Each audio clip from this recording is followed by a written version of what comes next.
What's up, guys? Welcome back to the channel. Today I am going to be working on Rusty again. I'm gonna try to get the exhaust sort of finished just so it's out the back. I just got this pipe mocked up in there. It's roughly where it'll be. So it doesn't fume out the cab. It'll be back here, and then eventually I'll put a muffler on it. So I'm just gonna get the welder set up, and I'm going to just weld that pipe in place. And then I also want to show you this. I made a little bracket for the coolant overflow reservoir, so it looks pretty sweet. I gotta get a little vent hole in here so it doesn't just pressurize this, but sits right there. It looks pretty nice. Owen's over here doing some body work, looking pretty sweet. So that'll be exciting to get done. This Bondo looks pretty nasty, but send it. Okay, I am underneath the vehicle now. As you can see, I have to attach those pipes together. So yeah, I'm just gonna go get that in place. I'm gonna tack it and see if I like the spot, and if I do, I'm gonna go ahead and weld the rest of it. And then back here, I'm gonna have to modify the hanger a little bit because it's gonna be in a slightly different spot from where it was factory, but that shouldn't be too hard to do. So yeah, let's go ahead and get this tacked in place. Okay, just got it tacked in about where I want it, and it's pretty close to those stock hangers, so that's pretty good. It's above the drive shaft, so I think that's where I'm gonna send it. Kind of goes out and bends in there. It is resting on these bolts right here, but I think that's okay. So I'm just gonna burn it in, and yeah, should be good. Well, I am not near as good of a welder as my brother, and it's very hard to weld underneath the truck. So it's attached, but kind of looks like turd blossom. But that's okay, because at least it's on there.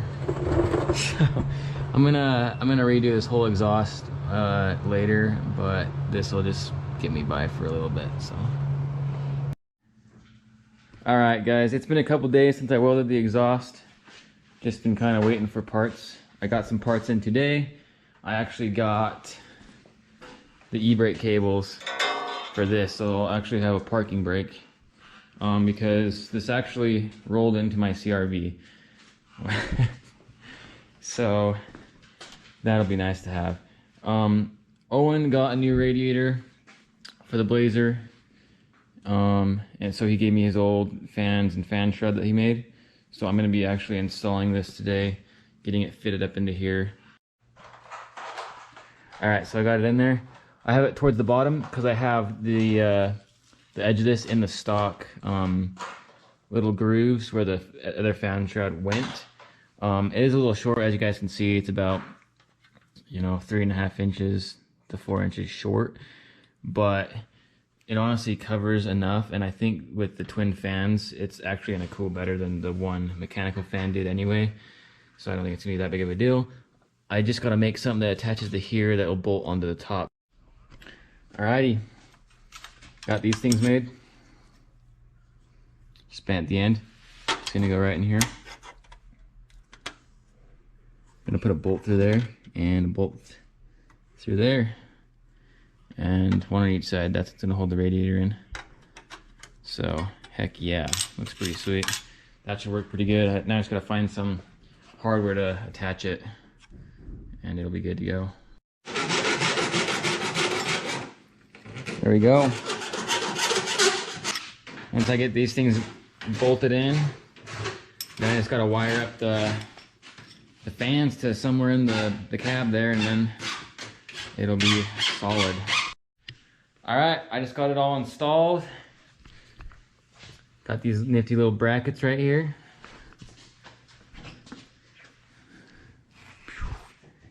Boom. And so I don't know if you guys, it's gonna be kind of hard to see, but yeah, it goes down these little slots right there. And then goes up. These little brackets I made, so it's all in there, it's secured, not going anywhere. Now I just have to wire it up. All right, I just got some goodies.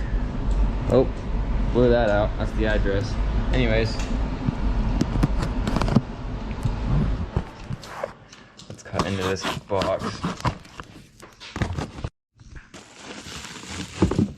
I was looking at the frame the other day and I noticed that I have two little cracks forming here on each side of the frame rail.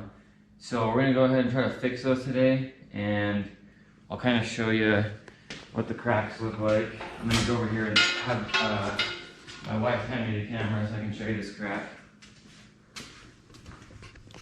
Okay, so I kind of ground all the rust off. You can see here, it's just starting to form right here. So what we're gonna do, I'm gonna drill a hole right at the end of the crack so it won't crack anymore on both sides. And then I'm gonna go ahead and grind a groove into it and then just fill it with weld. And if I need to, I'll do a little bit on the other side, but I think if I had the right settings, it should get enough penetration just to do one pass. And then I might try to put a frame stiffener right here or something to kind of stiffen this up. Me and my brother were talking about shortening this a little bit, but I'm just not sure if I really want to or not, just because in order to do that, I'm gonna have to redo all the brake lines and the e-brake cable and take this gas tank out and make a new drive shaft and all that stuff. So I might just leave it this long and just try to stiffen this section up right here. And then I also got some stuff for the front axle. So this is the OEM Ford U-bolt stuff, and when we actually did it, me and my brother kind of didn't have all the parts, so we just used, you know, leaf spring plates for the rear, and then we had to make this little cradle down here for that, and then as you can see, we had to weld two lengths of U-bolt together right here to get it to bend around this tubing. So it's just not the best way to do that. So now I actually have the right parts over there. So we're gonna redo this. We're gonna try to fix this frame up back here. And then also my drive shaft, my front drive line is hitting. See, I don't have like any room right here. It's actually hitting this cross member. You can see how close it is. Let me see if I can get my light on my phone. Yeah, it's pretty much touching that right now. So that's not good. So I'm gonna have to figure out a way to do that back here more, or just remake this whole thing that just comes down lower or something. But yeah, that can't be hitting that because it's, you can see rubbing on my drive shaft pretty good. So I don't know if I recorded this or not, but I did get a switch panel in here for my fans wired up. So I do have my electric fans all wired up and ready to go, and they turn on with the switch. So that all works, and first thing I'm gonna do is try to fix these cracks on the frame here. All right, got the little hole drilled at the end there, and I grooved out the crack on each side. So now I'm just gonna fill all this in with some weld and maybe make some little plates or something that go underneath it or something, just to kind of stiffen that part up. Eventually I want to do a full frame stiffeners and maybe box in the section right here, but that's further down the road.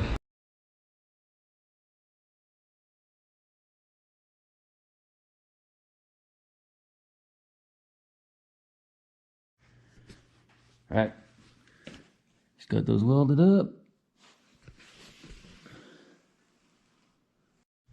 Alright, we're gonna do this side first. So I'm just gonna take off all these bolts. This one I gotta take off too, to get this out. And then I already got the top shock one off. Drop this side, and then we're gonna redo it with stuff right here. So, yeah. Alright, got the wheel off. Got the U-bolts, the plate out, and that stuff dropped down. Got the shock out right there too. And as you can see, we got this just up with the jack stand here. Nothing's on here yet. I found these in my truck. These are a little bit thicker than the ones down here. They're gonna give it a little bit more rake. So I might go ahead and try to maybe throw that one in there, depending on what this looks like. I'm not really sure. It might just be easier to leave this one in here. The only time I've had issue with death wobble is when these came loose and it was just making the axle move side to side.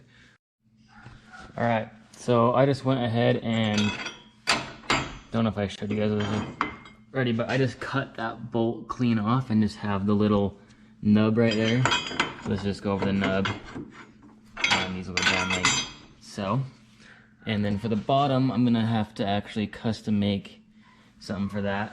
I bought some metal, and I'm gonna use, this is just a plate, cut it in half. I'm gonna use this, I'll show you guys how in a minute. But got this side all done because I had everything for this side. So this side is done, it's tightened down, everything's good over here. Just gotta remount the shock. But I wanted to show you guys kind of a closer look of what we did before. So a piece of sheet C channel right here. So it fit up in there. And then this is just kind of moving around because it didn't have like a slant like it's supposed to. And it was like this when I took it off. And then you guys saw this. It's not straight, it's welded together. The whole thing was just kind of thrown together, obviously, but this is a lot more legit and clamps a lot harder and just looks a lot better, and it has a spot for a shock mount already. I don't have to go off the side and make it look all weird, but the way we're gonna do this, these aren't thick enough. Well, let me just show you real quick. So the way I want to put them up there is this little round part will fit against, like up against the axle. The threads end before it bottoms out. So I got those little spacers to weld in there, so I'll bump them back down there. I'm gonna go ahead and weld these little spacers in here, and hopefully I can weld to this. This is, it says it's steel, but it's like galvanized or something. All right, I got one welded on there, welded okay. Got all this prepped, so I'm gonna weld the rest of them on there, and I'm gonna just time lapse it.